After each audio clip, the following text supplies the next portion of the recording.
sovereignty. And recently some security analysts argued that the key to resetting, I'm now quoting once again, the key to resetting relations is to return to and refurbish the architecture and principles of the Cold War settlement. Some others, this quotation is from the most recent issue of Survival.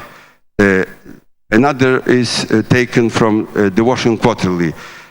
Some others are arguing that the pledge to Russia about the no NATO enlargement is the myth. And they are saying that declassified materials show unmistakably that no such pledge was made.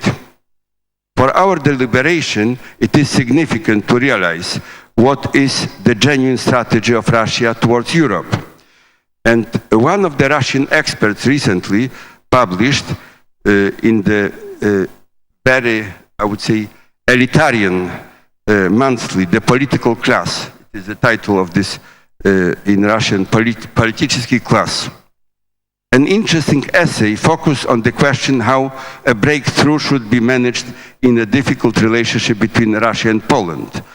The strategic concept of Russia towards Europe has in his essay a simple label, namely Finlandization.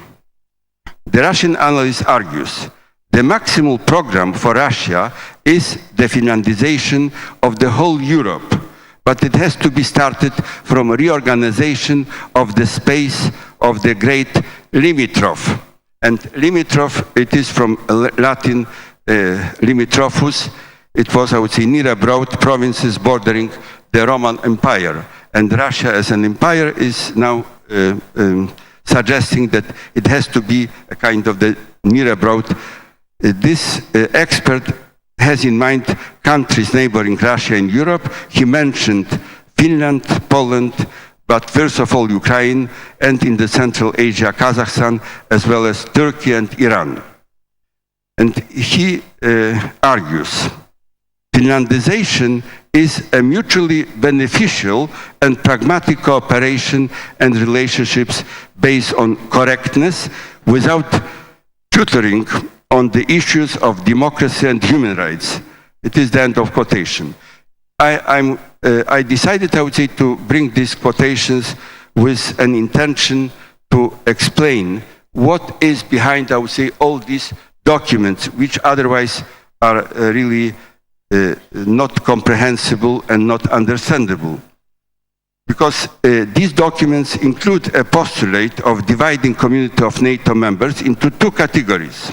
Old members, which had belonged to the NATO of 16, and new members, new ones, which have enlarged the alliance up to 28. Such approach is definitely contradictory with the principle of indivisibility of security and the principle of sovereign equality of states.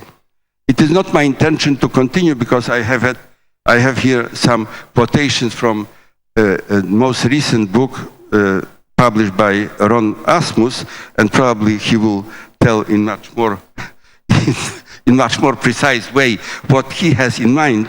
And in order to save your time, I would say in very simple and open way. NATO needs Russia, and Russia needs NATO.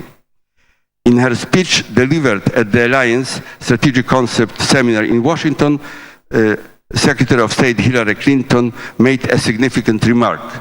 While Russia faces challenges to its security, NATO is not among them. We want a cooperative NATO-Russia relationship that produces concrete results and draws NATO and Russia closer together. This is end of quotation. No doubt, it can be done, it has to be done, and it will be done. One can raise the question when. The sooner the better. When our NATO Expert Group visited Moscow this February, our intention was to consult with our Russian partners and to promote a rethinking of our mutual perception of each other, as well as to explore new ways of future engagement. Let's hope that this time the window of opportunity will not be missed. Thank you very much.